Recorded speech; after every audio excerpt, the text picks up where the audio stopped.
Mi gente, you already know who it is. It's Danny Limelight. And I need all of you to subscribe to According to Woods podcast on Facebook, YouTube, and all other platforms.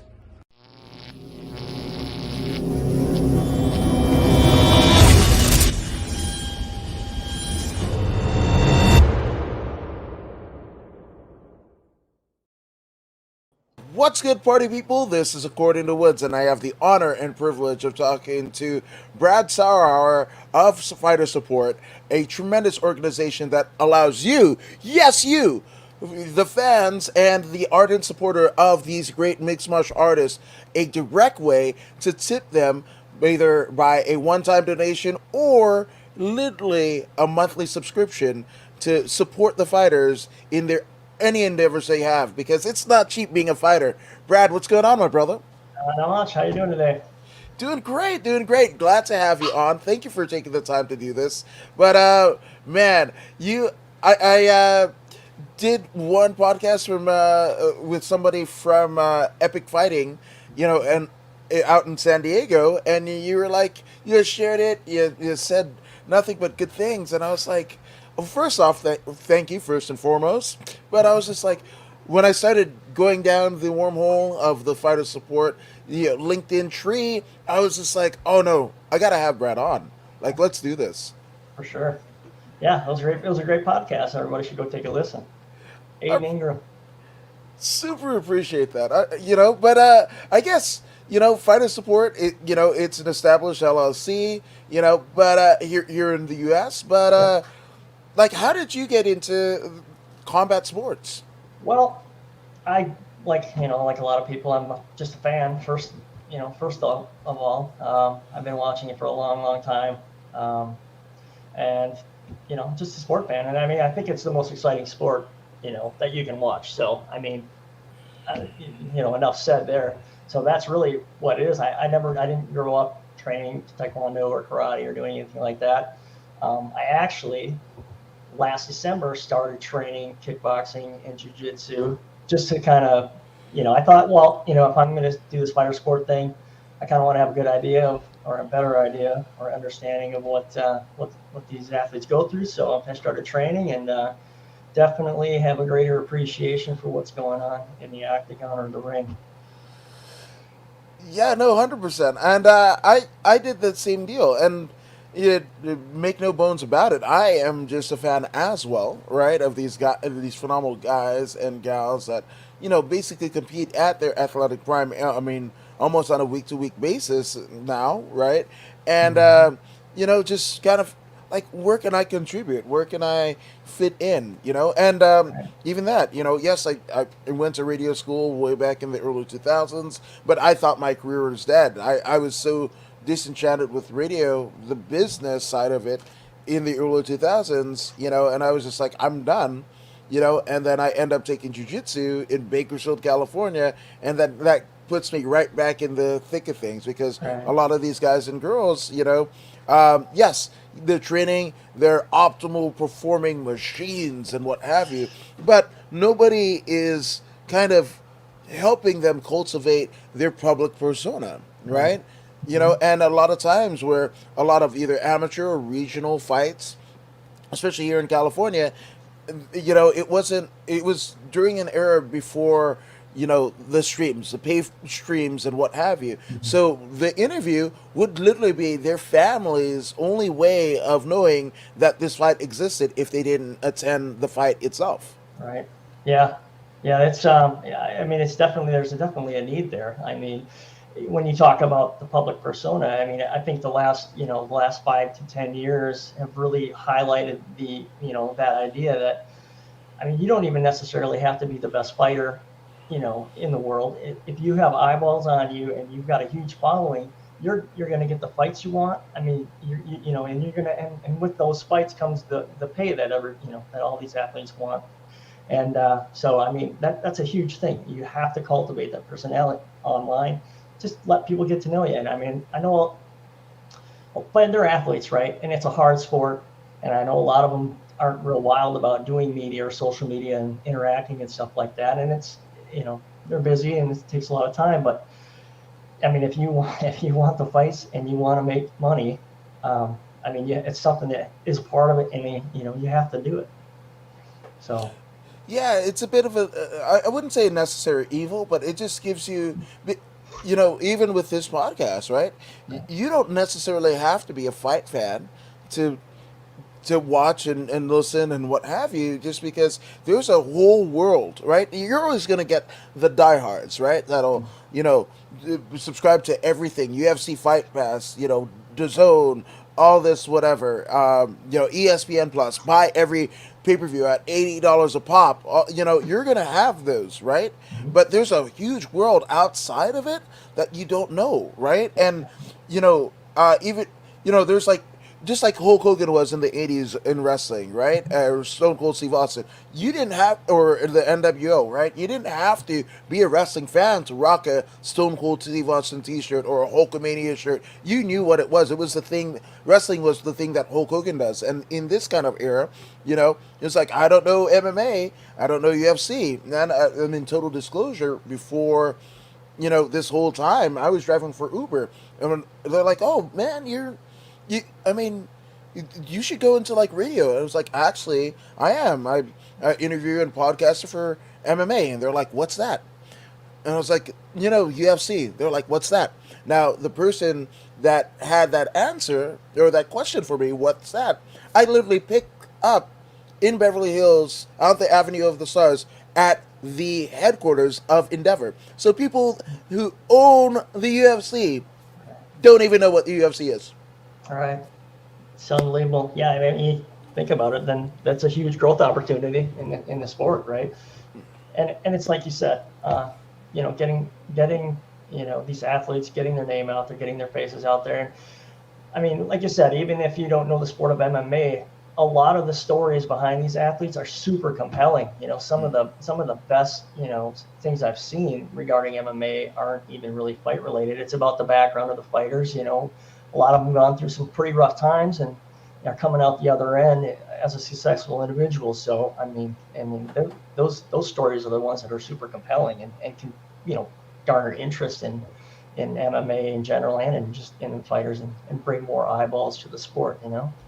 Absolutely. Well, Jake, I want to know, like, what was your entry to, MMA? Were you one of the A1 day ones from, UFC 1?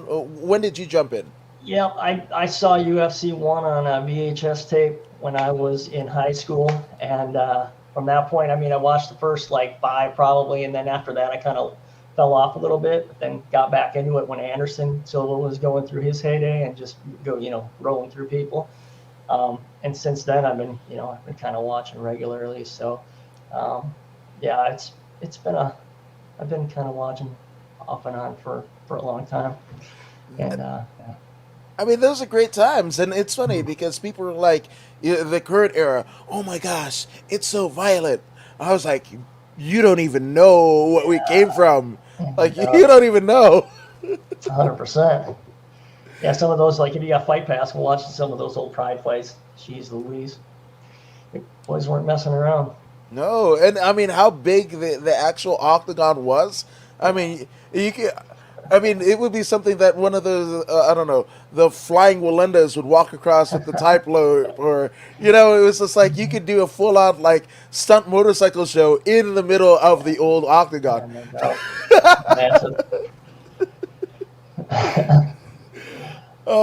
Do you have a favorite fighter or favorite era of MMA?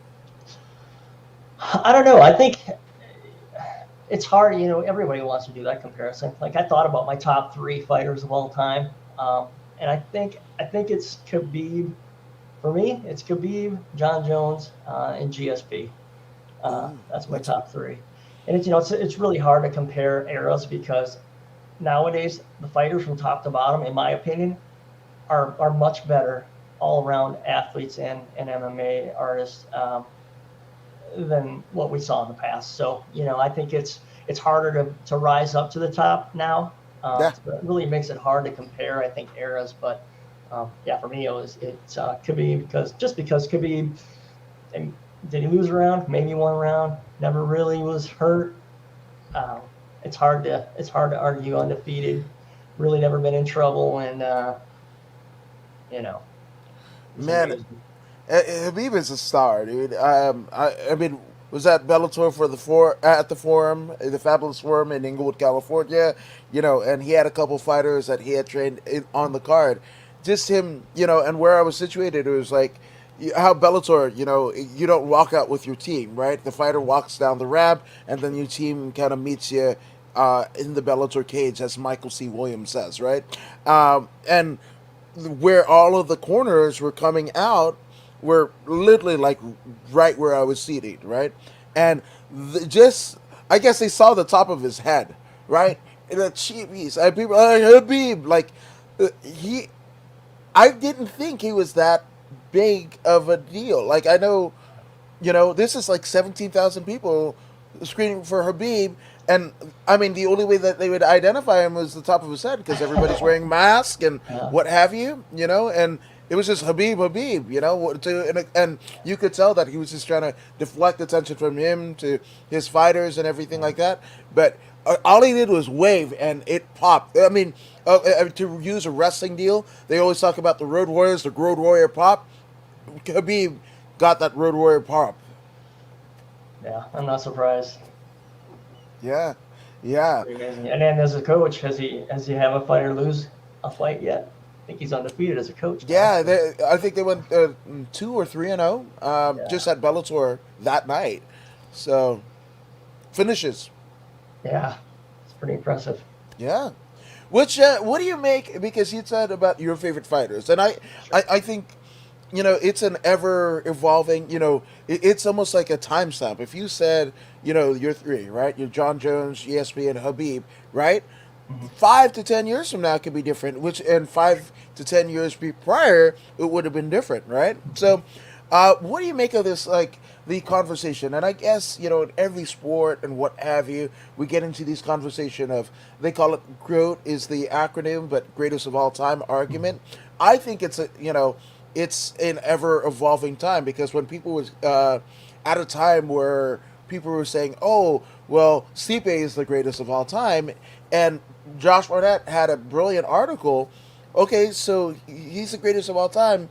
What do you make of a guy like Dan Severn who has wins in the triple digits, right? Mhm. Or guys like Barnett who did one night tournaments. Yeah. Stipe hasn't had a one night tournament against whoever, whatever, and in terms of supplements, whatever that was, So Uh-huh.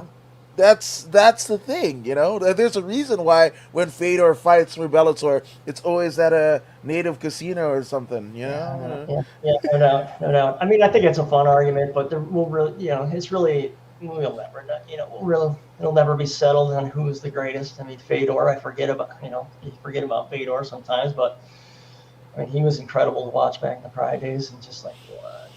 But I don't know, it's fun. It's all fun. Absolutely. Which I mean, who are your favorite like heavyweights to watch?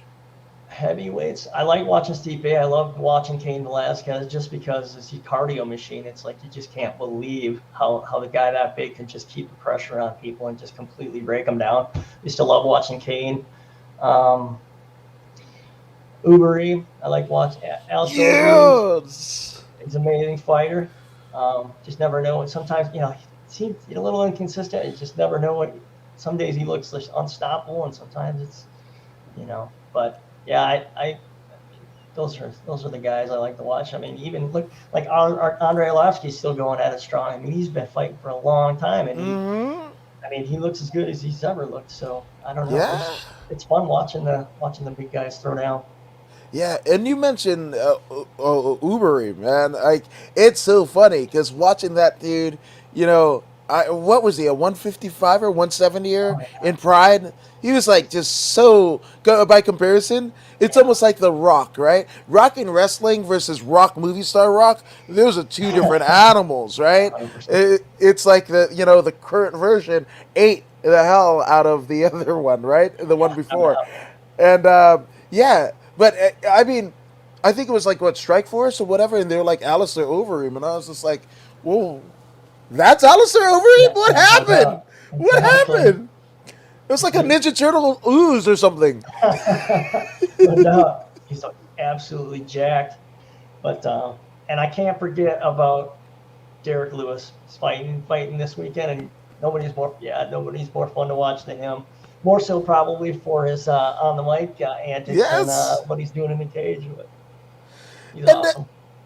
but again, that's somebody who figured it out, right? Yeah, He might have been almost, a Jorge Masvidal type, right? Like kind of a yeah, journeyman, person. Yes, knockouts and these, thrilling performances when it happened, but if you could pick the Black Beast Derek Lewis out of a book, in terms of just huge, African American gentleman from Houston, it's indistinguishable, right? yeah. Until that fateful night of my balls was hot and taking off his shorts, and there you go, off to the races we go. Here Oh comes yeah, Popeyes, here comes like multi-million-dollar T-shirt sales and yeah, whatever, and engaging, in a day where, there have been some bad folk on, like I could not stand Usman on Rogan, I couldn't stand Volk on Rogan. They just like Usman feels to me like he's trying too hard. Volk, I'd rather watch paint and dry. He just isn't there. And I'm part Fijian. I love my Pacific Rim people and what have you. But Volk is just like, it's like he's telling jokes and laughing at jokes that no one else gets but him and his like cockeyed cornerman. right. Yeah, a little awkward, but yeah, it's some fighters you can tell. I mean, well, then people say the same thing about Colby Covington, right? He's on the mic and he's trying too hard, but I think I think Rogan's made this point. Like, if you look back and like, who's Colby Covington, right? Before he started, saying all this wild stuff and getting attention, it's like, it's easy to get lost in the shuffle, like, especially nowadays. Like I said, all the fighters are good top to bottom in the divisions, and it's like, I mean, you can just get stuck in there, and if nobody's interested in watching you fight, I mean, you could be a world beater. It's going to be a much harder road to get to the top if you're not interesting to watch. Hmm. And Unfortunately, and he was one thing. You could say a lot of things about Colby Covington. Not all of them are nice, right? But theoretically speaking, what you can say is this is a guy that realized his plight, right? That he mm-hmm. was on the chopping block, right? And it was a perfect scenario where Dan Lambert was working with Impact Wrestling, kind of cornering Bobby Lashley in a angle for Impact Wrestling, and he saw the pops that the wrestlers were getting at, wrestlers that he had never heard of, right? Because he is of that WWE mindset. Impact is a different company altogether. Wrestlers he never heard of, never knew existed, getting these huge reactions, and he was just like, and I think it was. Some people will say attributed to Kurt Angle because Kurt Angle was on the roster at the time. Who better as a consummate athlete to kind of turn it on, right, in terms of the entertainment aspect of things than Kurt Angle? Yeah, for sure, definitely. I mean, a guy like that, it was all his experience that he has, and it's easy to say that's something you want to do, but it's an entirely different thing to be. It's a performance, you know what I mean? So, I mean, that kind of thing takes practice if you're going to be good at it. I mean, you can tell people who aren't super good at it, it looks uncomfortable and it's super awkward. It's like, what are you even saying right now? But, I mean, for the people that can do it good, like Chael Sonnen, got better and better and better at it. And, I mean, it's super entertaining to watch a guy like that. Once they get good at doing that, it's fun to watch, whether you like it or not. I mean, I like martial arts the way it is. I'm not super into that sort of trash talking business and all that, but I have to admit, sometimes it's funny and it's fun to watch sometimes. Yeah, it is. Yeah, it is. I mean, the elephant in the room, Conor McGregor, man. I don't think. I mean, in terms of greatest of all time, because it's funny. A lot of people there's a litany of people that look at Muhammad Ali, greatest of all time, but how tough it was, how villainized he was during his actual era, right?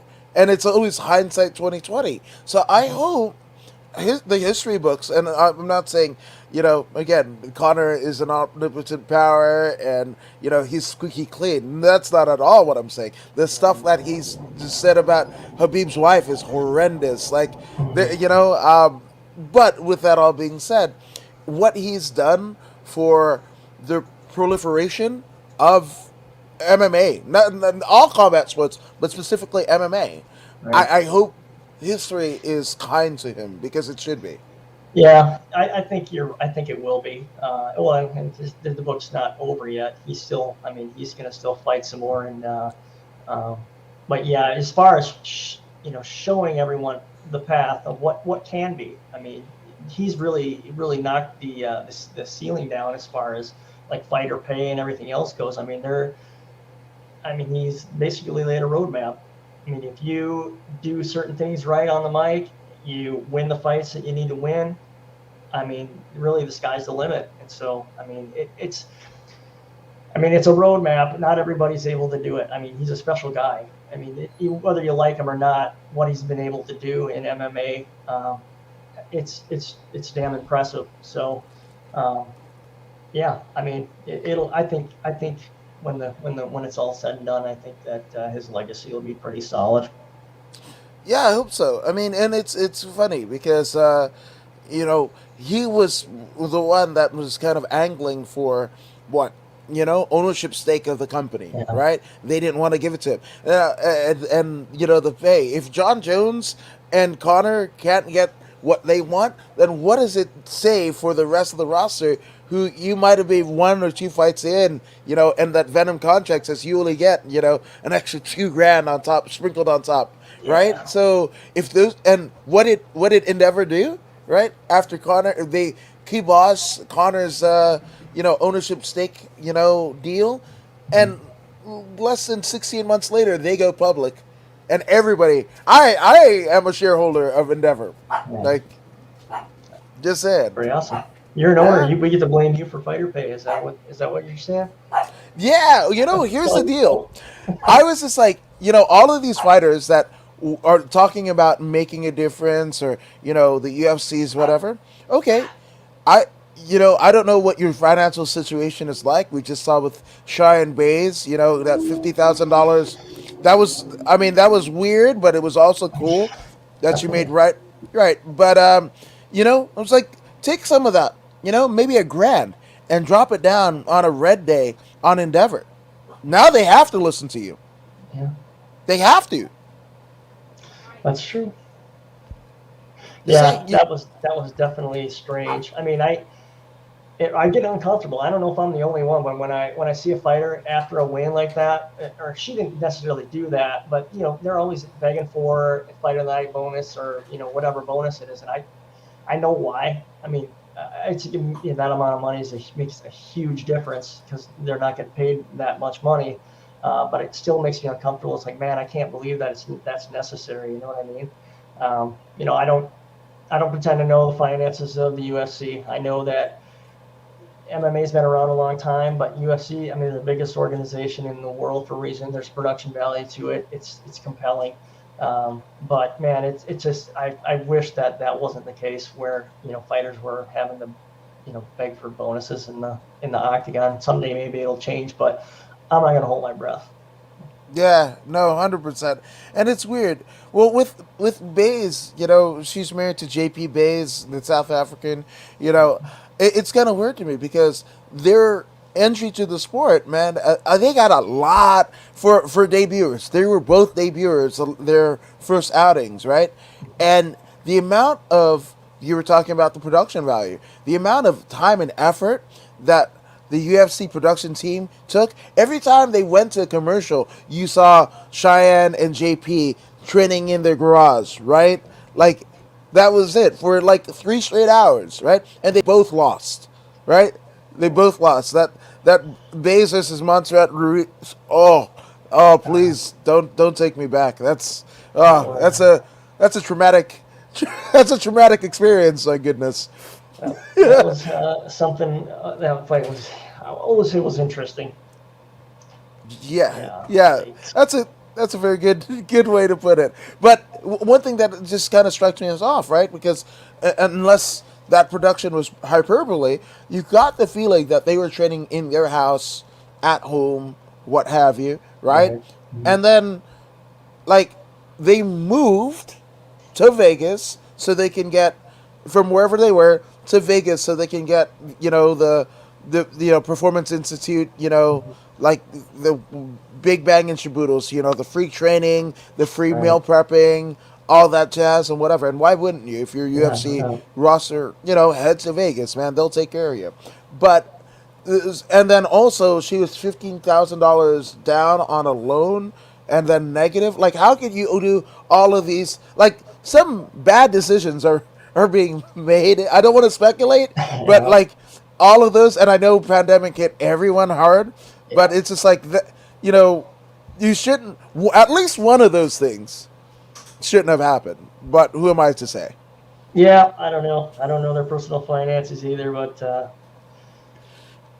yeah, it's well, like we said, it's expensive to be in the game to fight game, and they don't make a lot of money. So I don't know. I'm not going to speculate. Hard to say.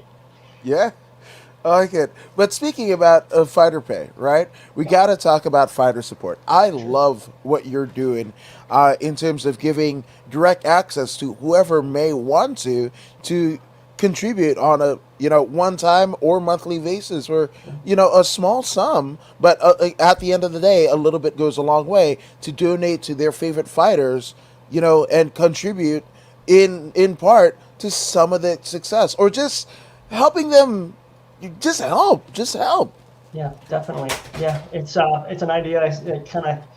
It came out of, I think, the second Robbie Lawler and Rory McDonald fight, where I love watching fights that are good fights and they're evenly matched, but at some point in that fight, it's like you start to feel kind of weird, and it goes from being a good contest to like, man, I hope these guys aren't like permanently hurting, injuring each other.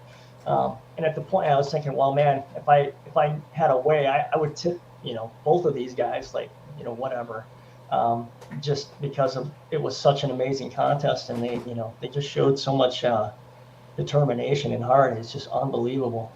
Um, so that kind of got the idea started, but I was like, looking around, and there's nothing really that I could find of a way to send money directly to them.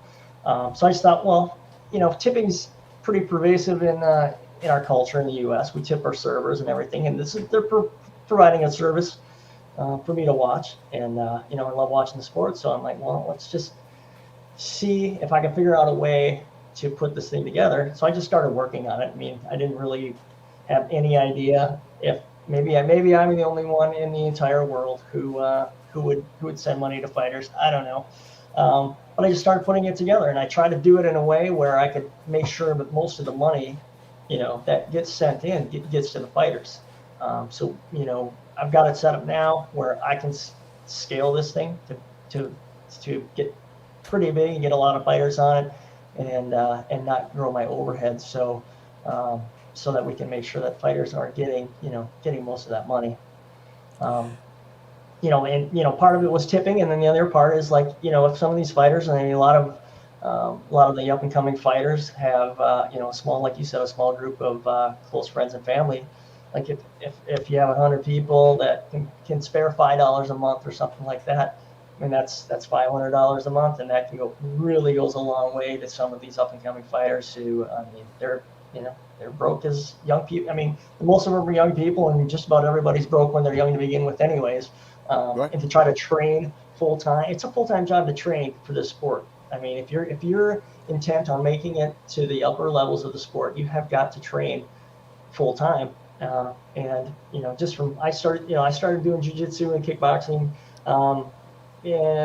last December, and just to get an idea of kind of what that process is and what does it feel like to train.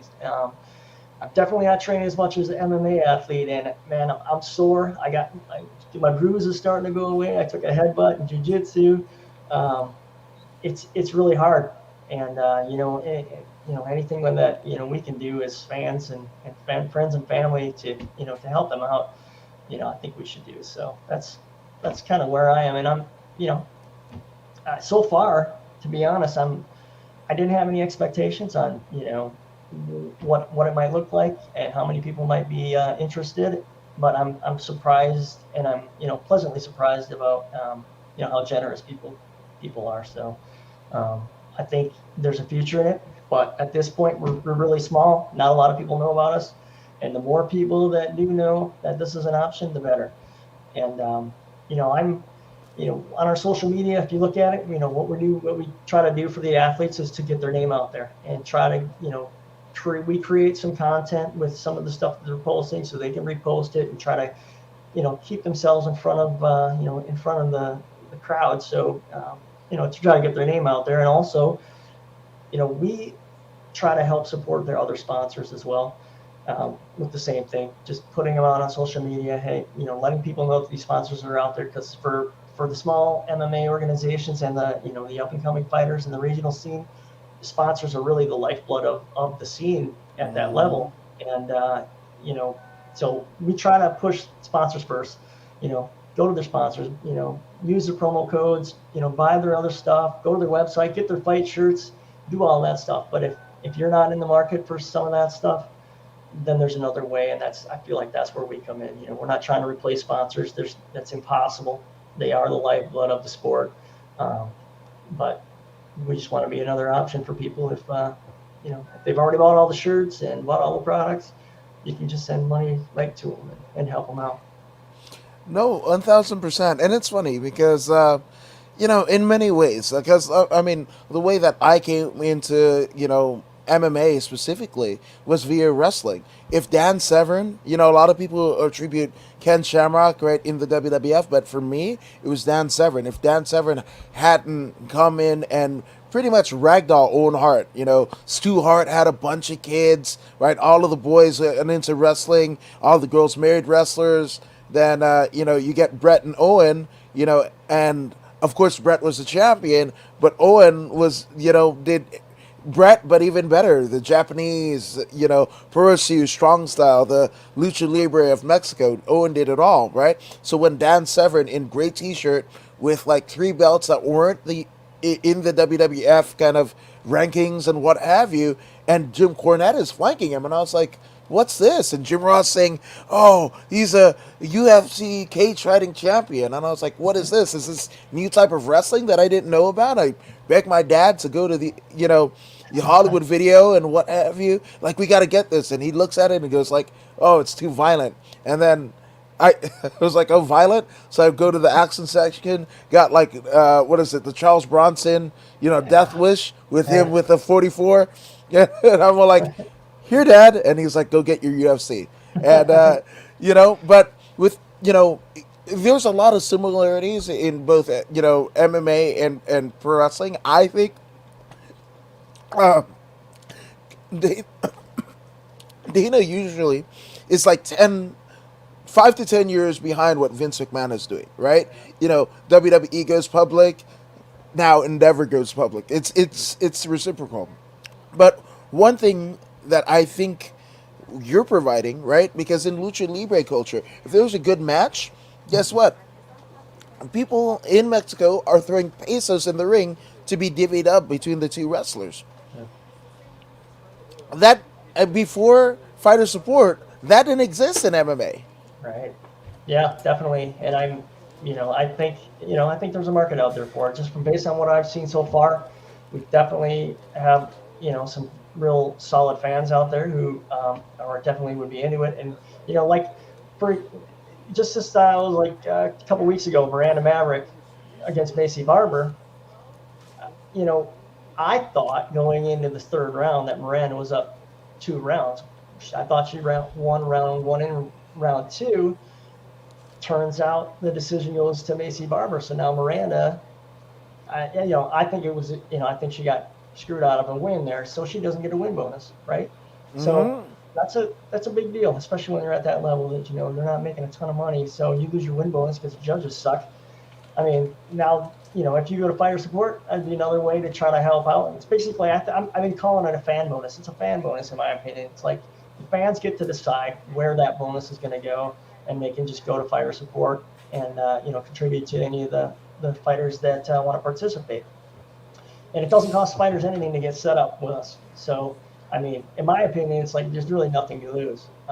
You know, it's free to get set up, and you know, from that point, it's just it literally takes me 15 minutes to get somebody set up, and we get going working with them, trying to get things going. So, yeah, I'd like to see, you know, more fighters join and try to get the word out and let people know that we're an option out there. Yeah, and I mean, just to kind of get into it, you know, already signed up for, you know, fighter support. I mean, looking right from your link tree, you know, Luke Faltersack, we've got Ashley Frederick, we've got the aforementioned Miranda Maverick, you know, Brock Weaver. There's some Dakota Bush, Venetia Zani, Abdul Razak Al Hassan. We've got some heavy hitters, which, you know, in terms of, you know, introducing fighters to the, you know, the concept. What has been your kind of what has been the response that you've gotten so far? Are fighters usually open to it, or what's the deal? Are you put through their manager? I think there's some of that. I think it seems like a lot of fighters, managers run their social media. So that's how I've been trying to reach out to fighters through social media. So when I've been able to actually speak with the fighters, I've had a lot of fighters say they like the idea. It's a great idea. And then, you know, they don't necessarily follow through to get set up. But for the fighters that that we're working with, and that's basically all it is they get someone will DM me. They've seen us out there, and I've been reaching out a lot to fighters, you know, all over the place, on Instagram, just trying to let them know kind of, you know, this is the program, this is what we're doing. I have a small, you know, it's like a page and a half file, just kind of explaining how it all works, and just sending it out to them. And you know, it's like I said, there's really nothing to lose. We get 10% of what comes in, and they get 90%. At some point, if we grow big enough, I'd really love to make that 95-5.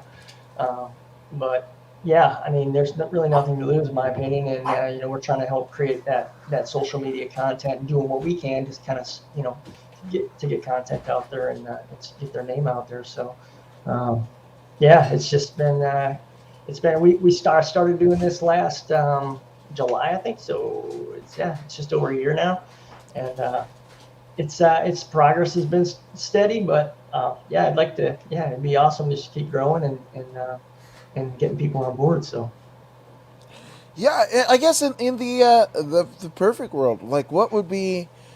I don't want to say the end game because I would like this concept, you know, to kind of be here for as long as MMA is here. But I mean, what do you foresee, you know, kind of long term?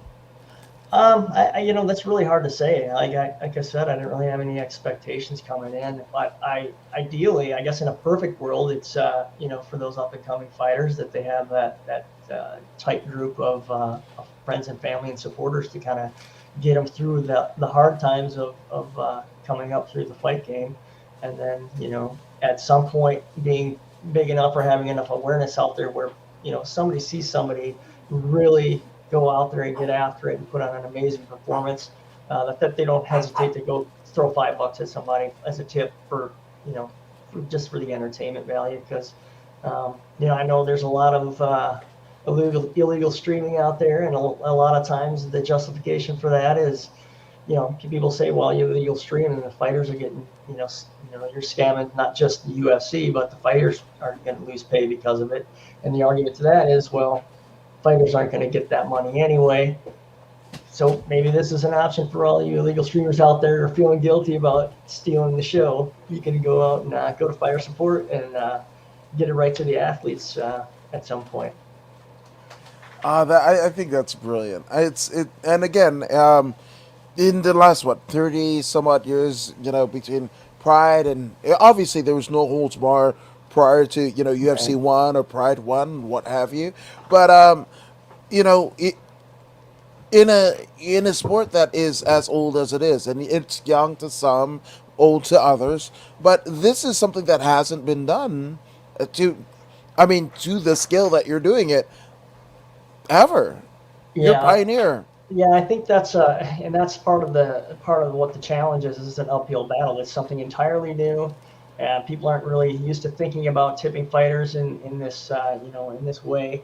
Um, but I'm we're not U.S. is the only culture that tips like service industry people, so I'm just kind of hoping, and I've seen tips come in from all over the world. So um, I think it's a concept that if enough people know about it, that it'll catch on and hopefully grow and actually put some more money where I think it deserves to be in the pockets of the fighters. So um, yeah, I hope it can grow. And I've tried to set it up. I knew it was going to be a long haul, probably, and a long road to get that awareness out there.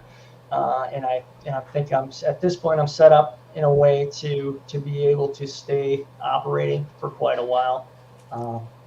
Who knows how long that's going to be?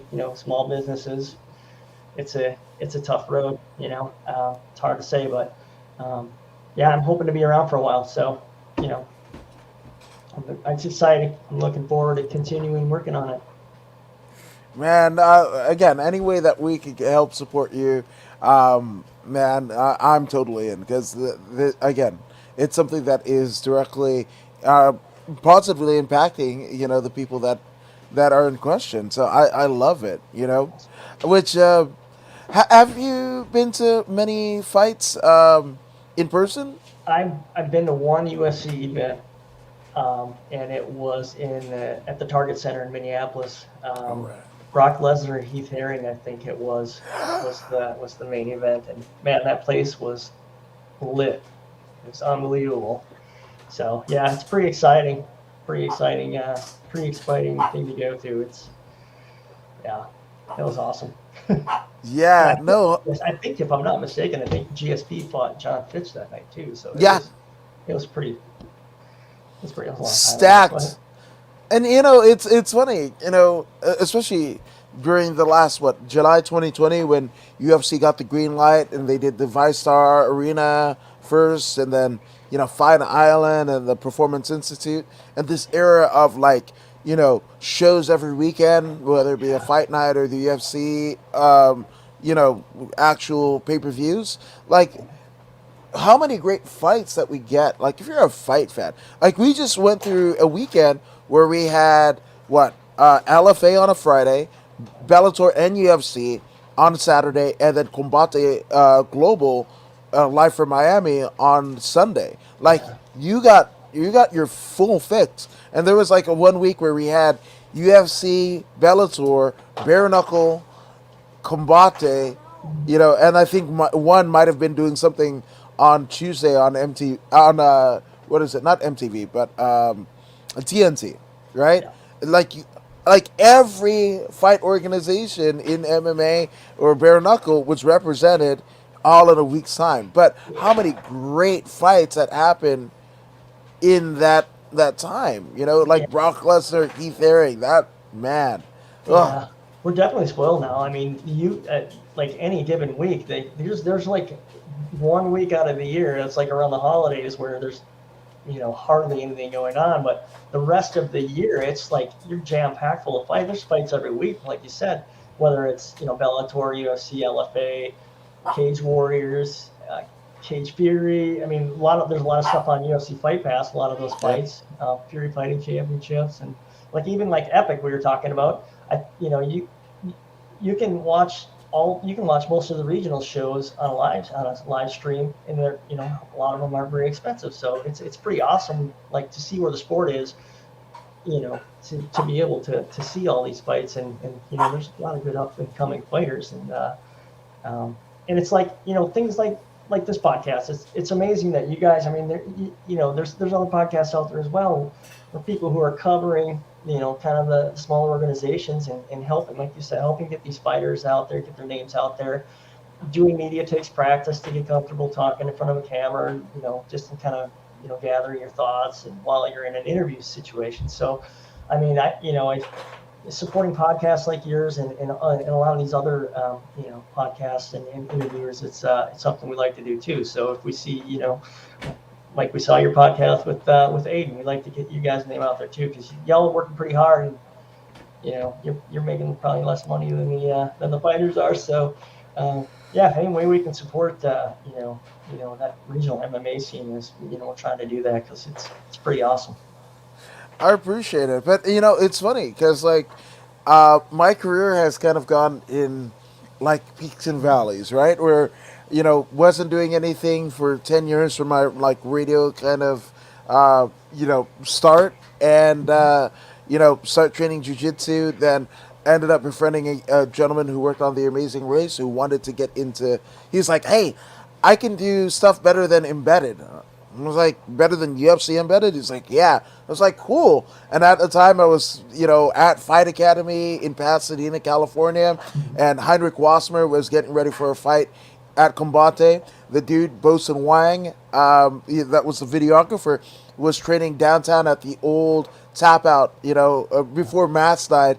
Tap Out was supposed to be partnered with the UFC, to have like global gyms all across the world. And, like, I guess point break for him was the downtown LA location, which had 10 Planet Jiu Jitsu. Eddie Bravo was there and everything like that, but it had fallen on hard times since Mask had died and whatever. It went through rebranding.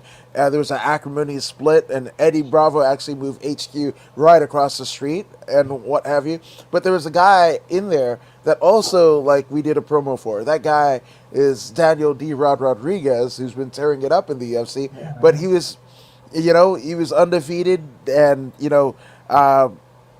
just get needing a different like spotlight to him. Nobody would feature him, and man, it was awesome. Then starting another podcast, like most people said, I'd say 5 years ago, oh, nobody watches Facebook, blah blah blah. But I did a two guys one phone podcast with Marcos Bonilla, who's actually making his cage return at Lights Out Extreme Fighting this Saturday at Commerce Casino, and and they were like, nobody will make money off of Facebook. And then, 5 years later, they're throwing money at Jada Pickett and her mom to have first run content. So I don't know, right? And then the last 4 or 5 years, basically going around from here to San Diego, San Bernardino, like the whole Southern California sphere, interviewing everybody, anybody and everyone, and then fights didn't happen. Fights didn't happen for the better part of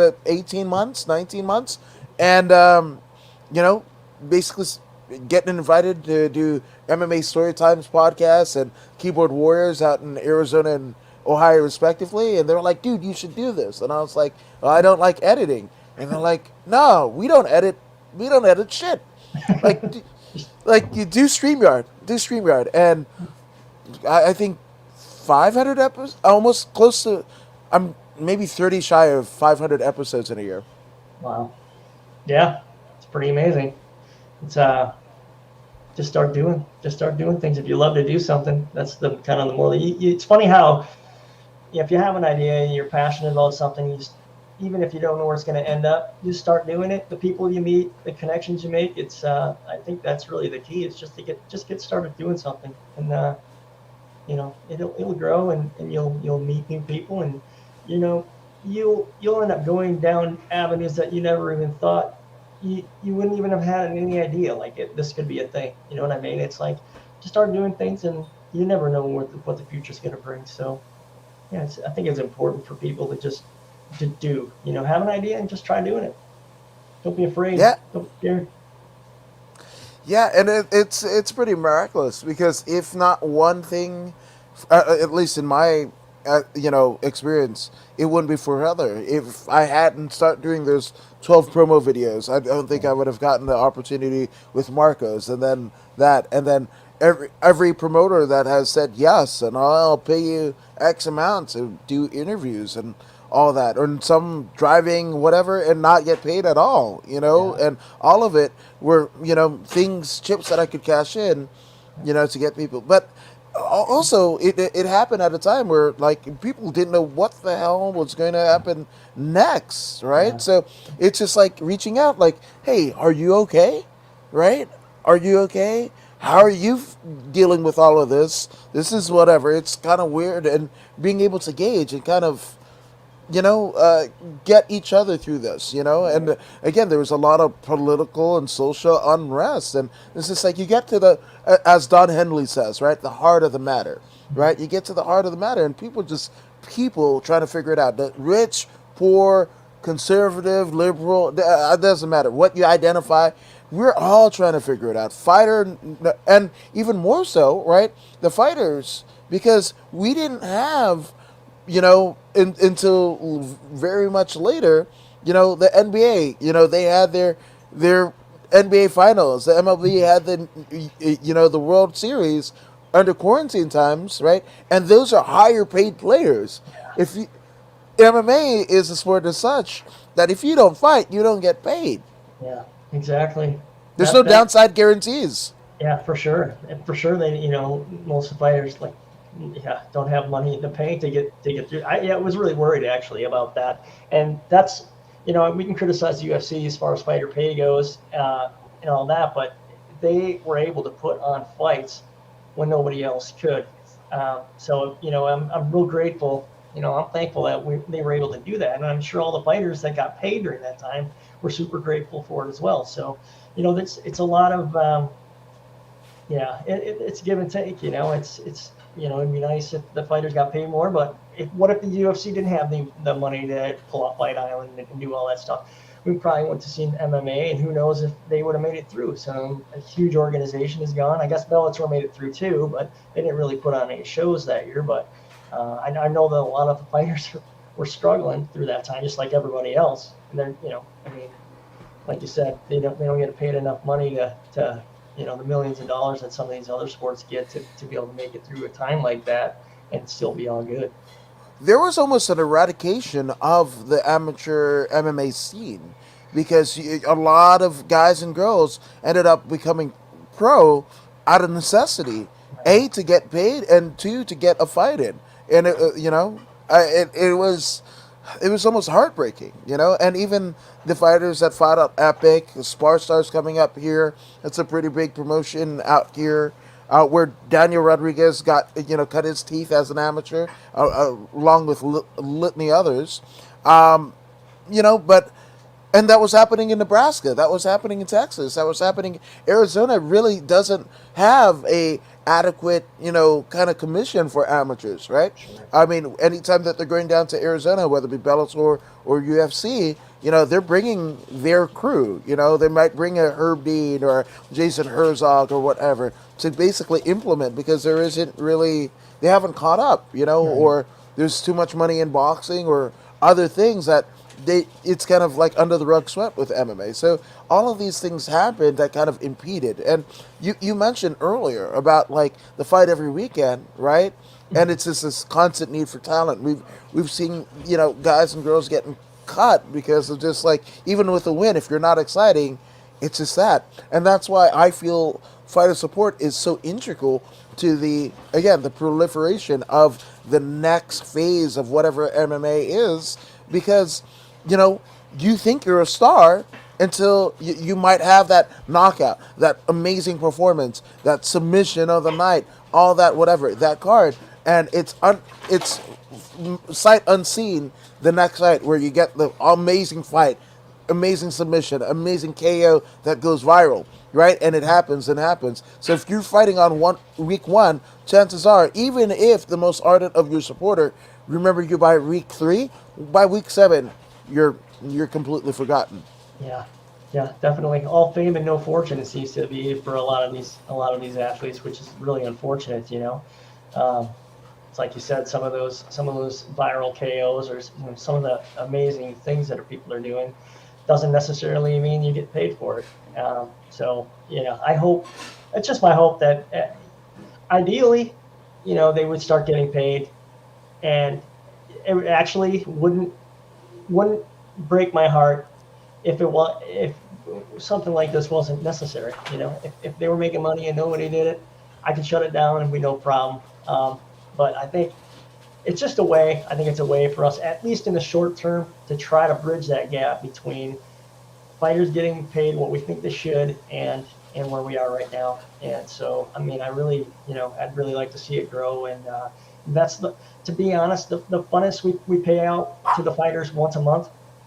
That's the funnest part to me. It feels like, Christmas, like you're giving, sending out gifts to everybody. And it's just really my favorite part about it is just kind of, sending that money out to the fighters and hoping that, hoping it, helps them out.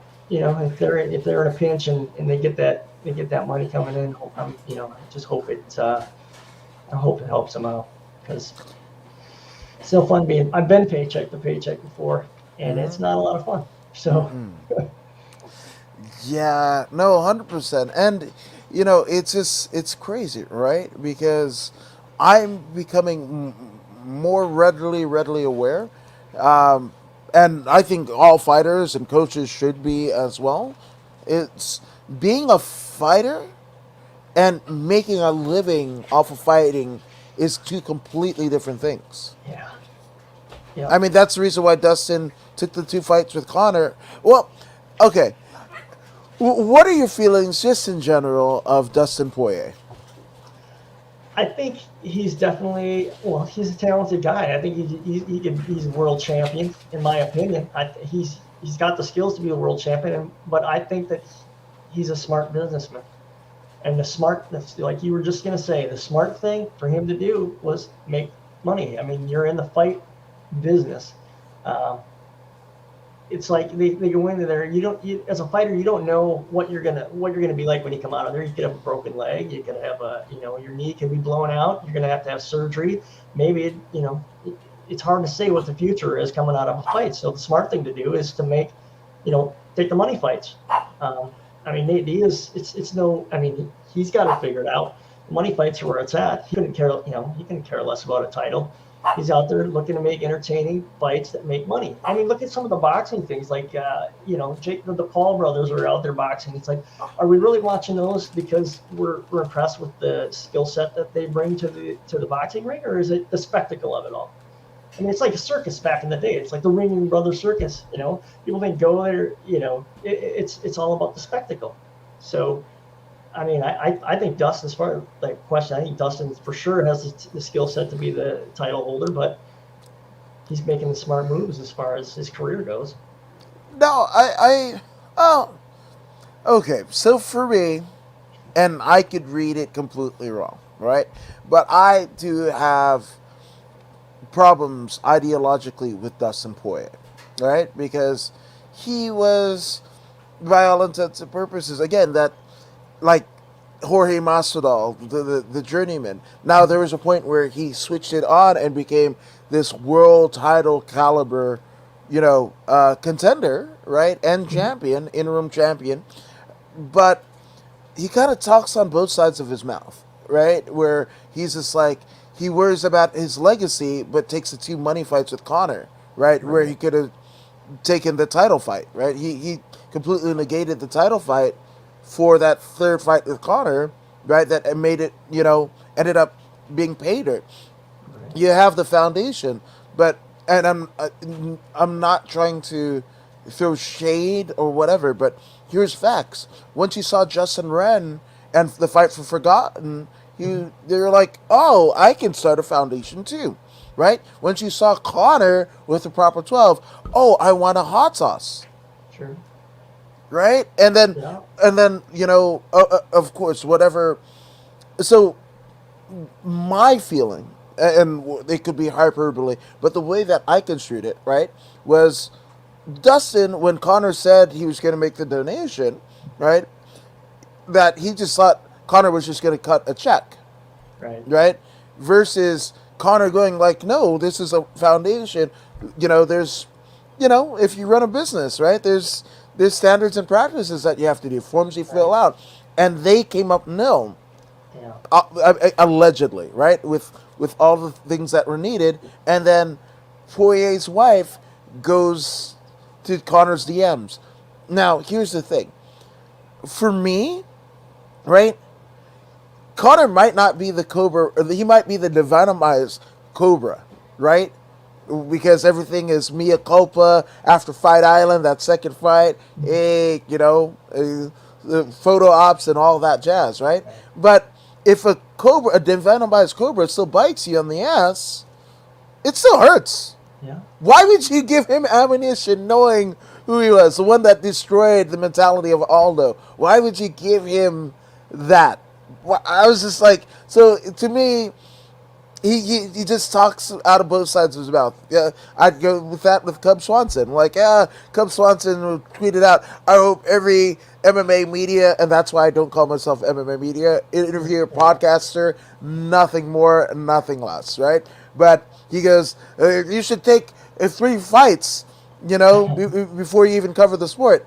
I was like, hey, your wife, Kenda Perez, she's literally half of your income, your household income, right? She was just a pretty face that they're like, hey, do some Pride wraparounds for syndicated TV, right? Are you checking your wife on her Tapology record? Is that what's going on, Cub Swanson?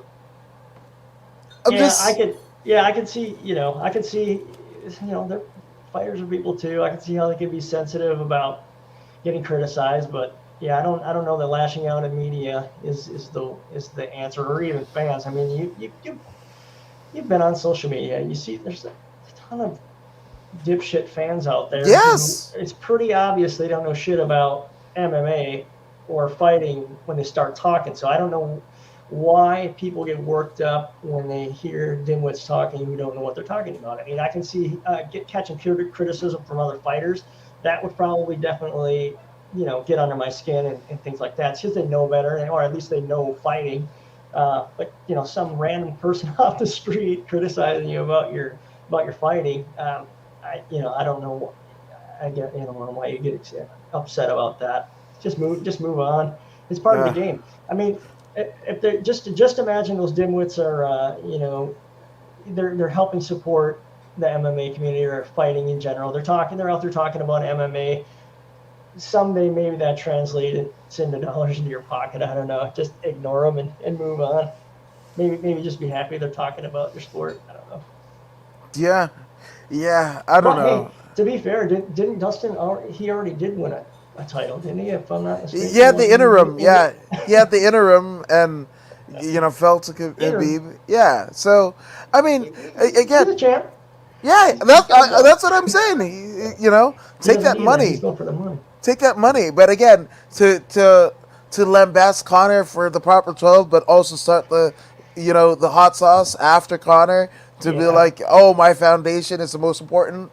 Well, what was your reason? Because you're saying your family and your foundation, right? Well, before you had the foundation, right, and when you saw your buddy Justin Wren, shout out to Justin Wren, and like all the stuff that he was doing, then you decide to start your foundation. And again, I don't know if he meant to, and it was just like coincidence that 2 years after Justin, whatever, and talked about it on Rogan and all that jazz, and saw that and was like, hey, it's like Hulk Hogan on the NWO. Hulk Hogan wanted to be the good guy, even though he's getting booed out of arenas with the say your prayers and eat your vitamins. This is the the early to mid 90s, right? And then he had one last shot to join the NWO, and he goes, oh, that money train, I hear it calling. And he jumped on that motherfucker. Yeah, he did. So, yeah. I'm just saying. Definitely, for sure. Yeah, and accountants are pretty particular about throwing $100,000 around. They got a kind of account for it. It's just something you just send in a package in the mail. So, I can Let me just where, FedEx it. We'll just DHL from downtown Dublin, right? We'll just DHL with a $100,000 check. I don't know. Yeah, accountants are kind of particular in that regard. It's weird. But, Brad, before we get you out of here, right? You are a proud Texas resident. We have a proud Texan in the interim title fight in one Derek Brackbeast Lewis against Francis Cyril Gane. Do you have any fights that you're looking for, and possibly, prediction? I'm definitely looking forward to that title fight, but that main event. Derek Lewis, I don't know. I really don't know. So when I look at Derek, I think, man, I just don't see. I don't see how he wins, but he touches, he touches people and it's lights out. So, and he's a smart guy. And some of the stuff he does is kind of lures people into a false sense of security, and then he throws a hammer in there and gets them. So, I'm gonna pick Lewis for this weekend because he's a Houston guy, and his Instagram is absolutely hilarious. If Yes. you're not following him on Instagram, you got to get in there and see what he's up to because it is entertaining as hell. He's okay. He's okay. He's okay. It's No, so funny. and that- It's like, every time I see something pop up on his Instagram, I'm like, oh no, what's gonna happen to this poor bastard on the other end of this video? Oh, no. And sometimes you throw a curveball in there. Yeah. Nothing bad happens. And it's like, Yeah. oh, son of a bitch, you got me. You got me. He's got us conditioned. That's what he's got, Brad. He's got us conditioned. No, yeah, it's a good one. I mean, this whole main card is I mean, nothing against. I mean, you've got Bobby Green in here. You got Draco Rodriguez, Vincent Morales, Ed Herman. Ed Herman versus Alonzo Menningfield. Somebody gonna get knocked out. Jesus. That Carolina Kowalkiewicz and Jessica Penne, that looks cool too. Yeah. Kid Cavembo, Johnny Munoz against Jamie Simmons, that could be a sleeper team. But the main card, I mean, you got Song Yadong against Casey Kenny, right? That's how we're starting off the pay-per-view. Yeah. You got Tisha Torres versus Angie Overkill Hill, right? Vicente Luca against Chiesa, right? And Aldo versus Pedro Munoz. And arguably a 135-pound eliminator fight. Yeah, Well, it's a pretty stacked card. It's gonna be a good one. Yeah, it's gonna be a real good card. It'll be interesting to see what Aldo looks like. I'm always pulling for him. I remember that Aldo of old, just blowing through people, and he's a pretty amazing fighter. And I don't know. Hopefully he can bring some of that back this weekend. yeah, and you know what's crazy, right? A lot of people kind of like, oh, he's road worn and everything like that. You gotta remember, you know how old Aldo is? I don't. It's like, I think 34. 34. Just coming into his prime.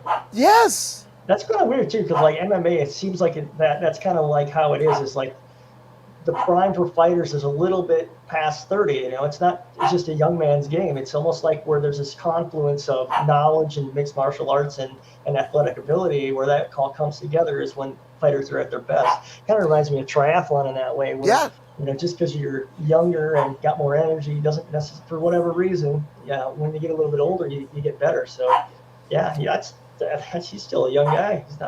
He's right in front there. Well, that's why it's important to kind of get your.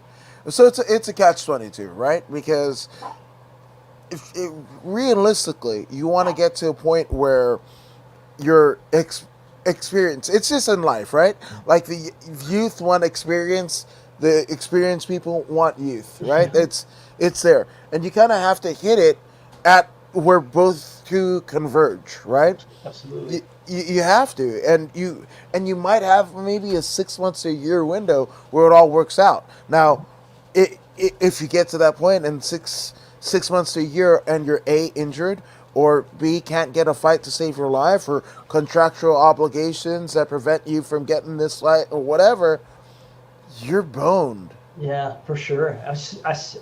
You can't even imagine, like, if you're not paying attention to the way, like, kind of we are on that ground roots level of how many times fights fall through. You see guys training, and then the fight falls through like 3 days before the fight, or somebody gets sick, or they test positive for COVID, they get injured, they pull out, they didn't get their medicals in on time, whatever, they can't get cleared. It's like just unbelievably heartbreaking, to watch some of this stuff go down. It's like, man, they train their asses off, and then last minute, sorry, no fight, no paycheck, back to training for fun. It's like, oh man, it's just an unbelievable grind, man. So I'm like hoping that fighter support can help out in that way. Hell yes, me too. Which are there just things on the horizon, right? We talked a lot of UFC, but AJ McKee just won the Bellator Featherweight Championship as well as the Grand Prix, right? It was the best case scenario, right? The two guys that everybody wanted to get to the finals of the tournament got to the finals, and it was just like, what do you do when you put your number one man? It could have went so wrong. We putting the champ as well as the number one contender there, right? You could have the champ, but also not the Grand Prix champion. Like, it could have been weird, but it all worked out, right? A nice culmination at the forum, and of AJ McKee. So, like, are there things that you're looking forward to? Kind of going forward, whether it be matchups. Where do you see the sport maybe in the next couple years? Yeah, I don't know. Like I was saying, I think that from top to bottom, the athletes, I mean, the kids that are starting out or that are fighting now have been training mixed martial arts for, their whole lives. And I think, we did talk about some of the regional scene really almost died out, but it looks like they're really charging back. There's a lot of events going on now, which is pretty awesome. So I think we're gonna really see some great athletes coming up. I think now that regional scene is going strong, you're going to see I think we're seeing a lot of amateurs. They're taking more amateur fights, not fighting but not getting paid for it, because the records are kind of they're so important as far as your professional record goes. So there's going to be a lot more amateur fights before guys and girls turn pro. But I think that's just going to mean that the pro fights that we see are going to be, it's going to be the cream of the crop that are up there fighting. So it's going to be, I think the future is awesome for MMA. It's, like I said, I think it's the most exciting sport out there.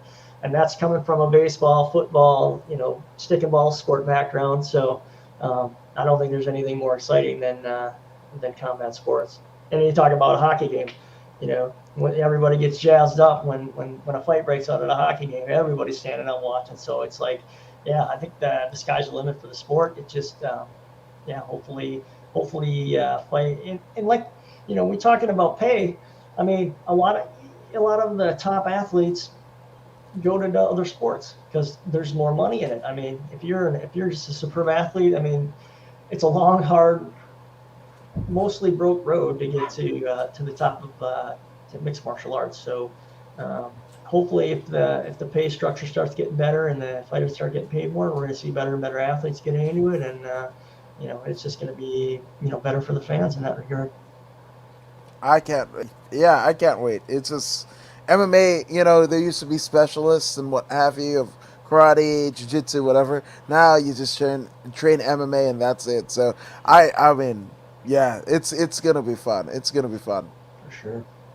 Now, obviously, Brad, there have been a lot of people, both professionally and personally, that have supported your endeavors just as a fan, as a person, and fighter support as an organization. So take as long as you need. Let's get some shout-outs out of the way. Yeah, I just want to, thank all the podcasters like yourself that are out there helping us spread the word. I really would like to thank the athletes that we're working with for just giving us a try. They didn't have to, but they, thought it was a good idea and decided to give us a try. So we definitely appreciate that. And I want to shout out to my wife for helping me out with Adobe Photoshop and a lot of the other stuff that we work on. So I just I appreciate any chance we get to get our name out there and people sharing. It means the world to us. So appreciate it and thank you. Thanks for having me on. The pleasure's all mine, and thank you for everything that you're doing to, again, make sure that the future of the fighter aspect of MMA is firmly entrenched in success. Yeah. And thank you guys for joining us here at According to Woods. And if you haven't already done so, go ahead and like, share, and subscribe to the According to Woods podcast on Facebook, YouTube, and Twitch. Brad, you're subscribed to the podcast, aren't you? Yes, sir, I am. Of course. Heck yeah. So be like Brad and find his support and go ahead and subscribe to the podcast. And if you don't believe me, you don't believe Brad, and I don't know why you wouldn't. Here's Pro Wrestler Zeta Zhang to convince you. Hey, this is Zeta Zhang. Make sure you subscribe